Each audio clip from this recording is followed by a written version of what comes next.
when you shine, there's a brightness, there's a light that's given off. So to hear shadows for me wasn't necessarily the way I see us, but I knew that was the way the world saw us, in the shadows. Somewhat like how this lighting is now. That here it is that we're there, but how clear do you see us? How clear do you understand or overstand, as I like to say, who we be down here? And so I've asked some of our leaders of the Gullah Geechee Nation, Brother Hadith, where are you? Please, come on. I've asked some of our leaders of the Gullah Geechee Nation who are here today to be part of what, if you looked at the program, said the Gullah Geechee Circle. Because we wanted to just have an opportunity for y'all to dialogue just a little bit, not only about the imagery you see, but also about why we are fighting for human rights, why we are still fighting for self-determination. And so we have Brother Hadith, who is a native of Charleston, who is on our Assembly of Representatives here in South Carolina for the Gullah Geechee Nation. We also have Sister Simmons-Jenkins, who is on our Assembly of Representatives, who's here representing Florida. We have one of our initial Wisdom Circle Council of Elders. She is now Council of Elder Member Emeritus, Wineglass-Smalls, who's a native of Charleston, and our Minister of Information, Elder Carlytown, who is also the visionary of our official 501c3, the Gullah Geechee Angel Network, who will be receiving funding from this event, along with the Gullah Geechee Gullah archive, where I said these images will be housed, the book from these images will be housed.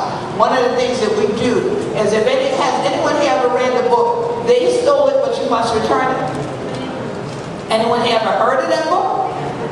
Some, okay, two people, three people? Okay, there is a book with that title.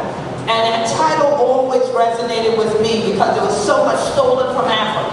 There was so much stolen again from Gullah Geechees. And God put us here on a mission to go get what was stolen and bring it back. So I often think of that, they stole, but you must return. So whenever there's a project being done about Gullah Geechee, we negotiate on behalf of our people to ensure they're not exploited. There have been numerous pictures taken of our people published in exhibitions, on brochures. They never gave permission for them. Their names are not attached to them. They're in documentaries they did not know they were in. And people have made money becoming experts on Gullah Geechee culture using our images in PowerPoints. Images that were from 30, 40 years ago, and they never spoke to anybody to get authority or authorization to use them. But they've made careers and made hundreds of thousands of dollars with tenure and with speaking engagements around the world, saying they're speaking on us. A young lady took our tour this week, and she's going to England in 2 weeks to speak about sweetgrass basketry and our traditions, but she's not Gullah Geechee. But never said, well, the person who should really come should be Queen Quet. I'll come, but we can do something jointly. No, people just take the invitation.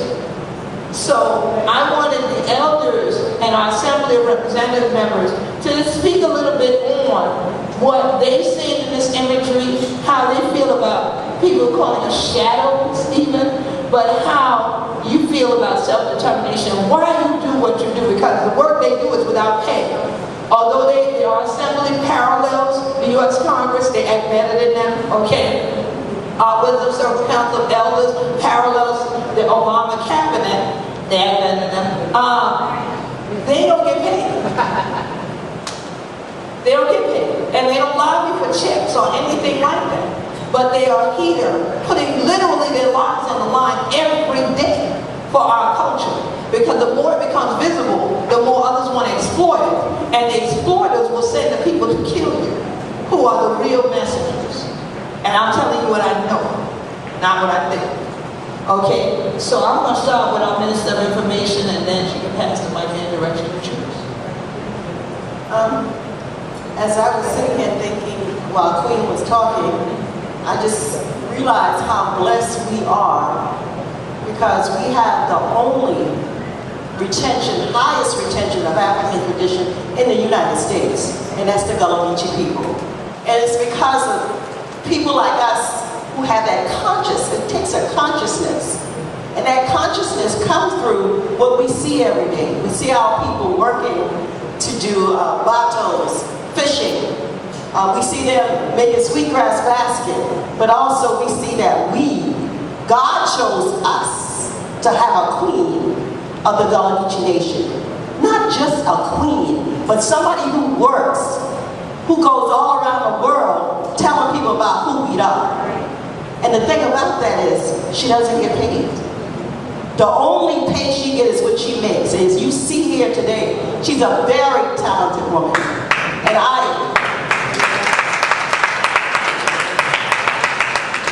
I think because we are all here, part of the diaspora, that we should continue to uplift our people in our communities. And that's what we do.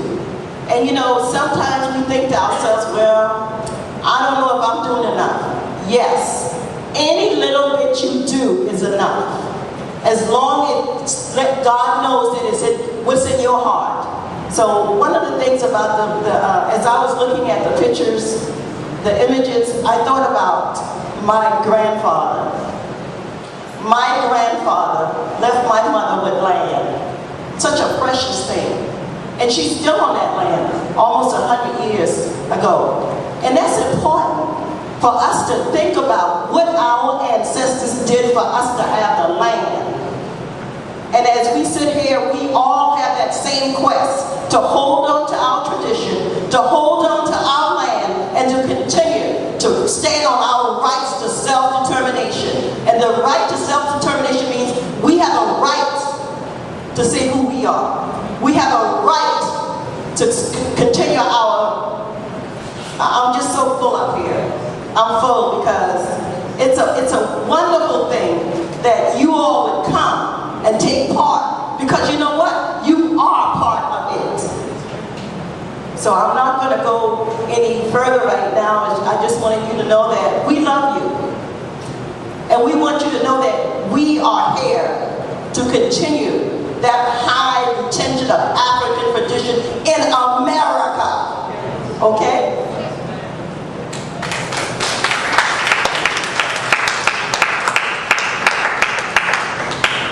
And I'd like to build on what the Carly said in regards of the land, because what a lot of people don't realize about us as Gullah Geechees, we are not the descendants of sharecroppers. The majority of us are not the descendants of sharecroppers.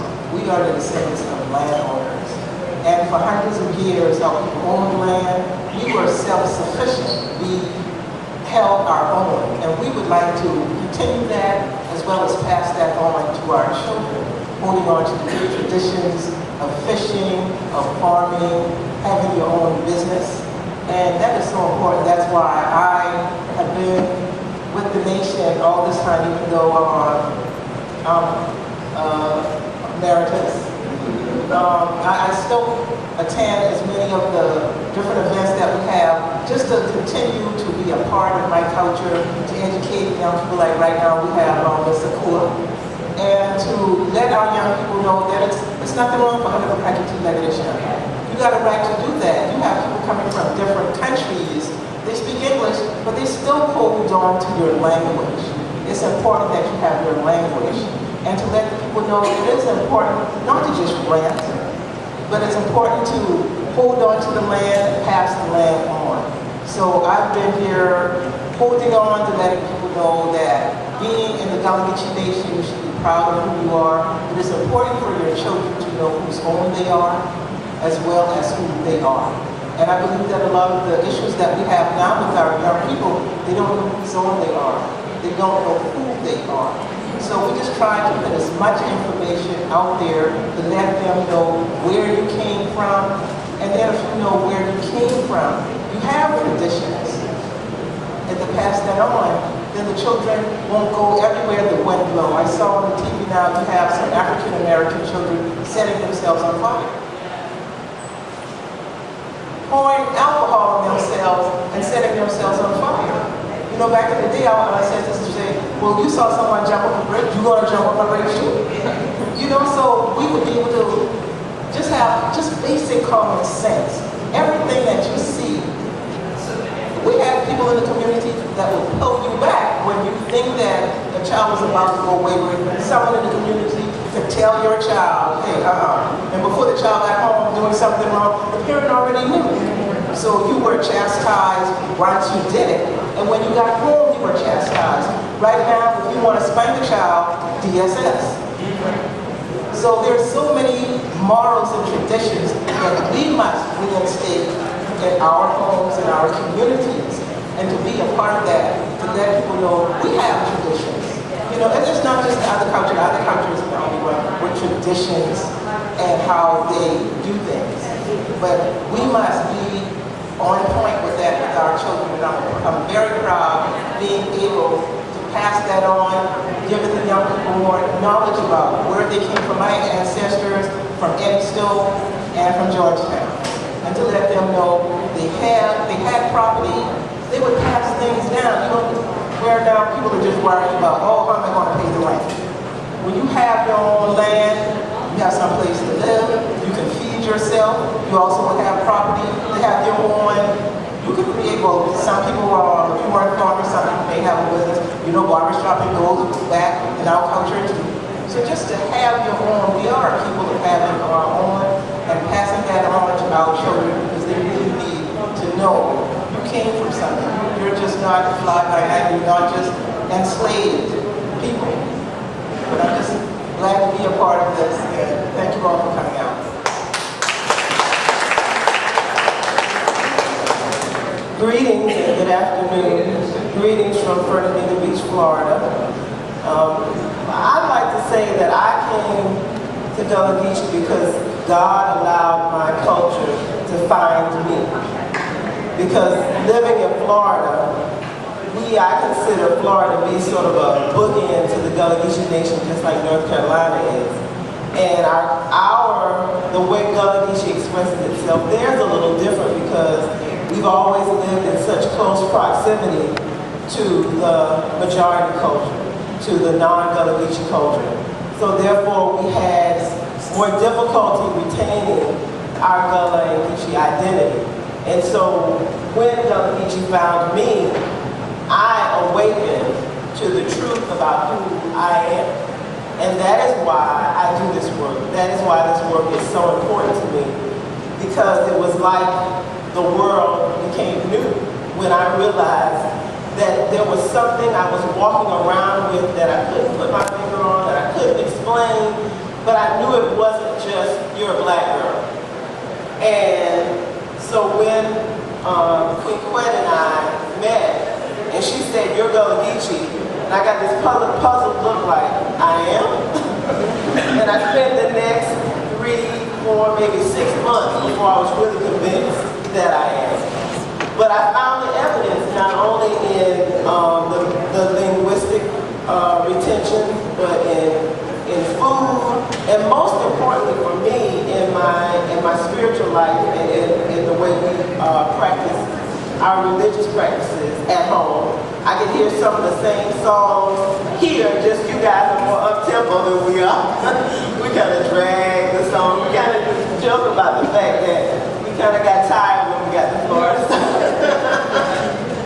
But, you know, I'm just proud to be included, you know, to be a part, to play a role in helping to take the blinders off of people who feel like they don't come from anything important. And I think that's the worst part of what the American identity has done, is that instead of us realizing that we created America, that we're the foundation upon which America is laid, we feel in the shadows, and we're nothing but that. We are not the shadow. That's just where we get pushed to. So it's actually an honor and a privilege for me to be a part of the work that's being done. And I see my role as one of the representatives from Florida, William Jefferson being the other, as being to inform the people that I consider constituents of the truth. You know, claim your Gullah Geechee identity and be proud of it. You know, go to your grandmama, your great-grandmama, and whoever else you can, and learn about how they got from South Carolina or Georgia to Florida. Because there's a disconnect for us in Florida, because a lot of times we say, well, I'm not Gullah Geechee because my grandmama and them, they are.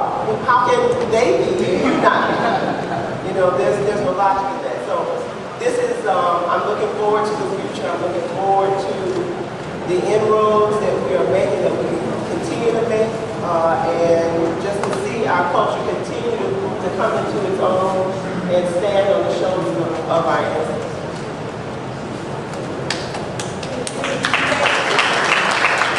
Of course, Sister Glenda should have known this was going to happen the minute she mentioned songs. She said that. One of the things when she mentioned that, the first thing when you were talking that came to me was, victory is mine, victory is mine, victory today is mine. I told Satan, get thee behind, victory today is mine. Oh, joy is mine, joy. Joy today is mine.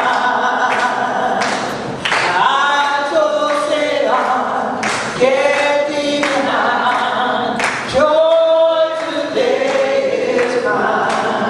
As I had my mother laughing, I said, now see that the way we sing them in South Carolina, right? But when I go in Florida, they say, victory is mine. Victory is mine. I said, is it? And I started to bring up. The kids slowed down a lot, you know. But then on an educational note, because she mentioned about telling the truth to our people and helping them to reclaim and be proud of their identity. One of the challenges I think we all would agree that we have to that are misinformation. That is the greatest information, that is the greatest challenge, is that we have propaganda of what Gullah Geechee is when it's not Gullah Geechee now. And prime example, we go to school, and if you learn this song in school, please sing with me. Kumbaya, Lord, Kumbaya, Kumbaya, Lord, Kumbaya, Kumbaya, Lord, Kumbaya, oh Lord, Kumbaya. Okay, now, let me help you out. I done asked my mama. I done asked my grandmama. If they ever sing any Kumbaya in the church, if they ever get anybody in the workshop, in the brush shop, in the praise house to sing the Kumbaya, they say they ain't know what that is. We learned that at school. It was an Anglo music teacher with shared notes on the page. Talk about ting ting. I said, what the ting ting? And I said, ting ting. Kumbaya, Lord. Kumbaya. Kumbaya, Lord. Kumbaya. I said, really? And then they tried to tell us this is one of your songs. Ain't none of my songs. Now, as I grew older, I recognized what song they were talking about, but it sounds like this now. Come by here, Lord, come by here. Come by here, Lord, come by here. Come by here, Lord, come by here. Oh, Lord, come by here. Somebody pray, Lord, come by here. Somebody pray, Lord, come by here. Somebody pray, Lord, come by here. Oh, Lord, come by here. Somebody please the Lord, come by here. Somebody please the Lord, come by here. Somebody please the Lord, come by here. Oh, Lord, come by here. We can't live it right until you come by here. Can't live it right until you come by here. Can't live it right until you come by here. Oh, Lord, come by here. Oh, Lord, come by here. I ain't never hear nobody yet. I can teach them a come by. Oh, Lord, come by here. I ain't never heard it. But I knew that that was someone's extrapolation, their interpretation of attempting to take something that had been codified by someone of another ethnic group because they heard Africans say, come by here. They would say that, come by here. I need you for come by here to see. We say it.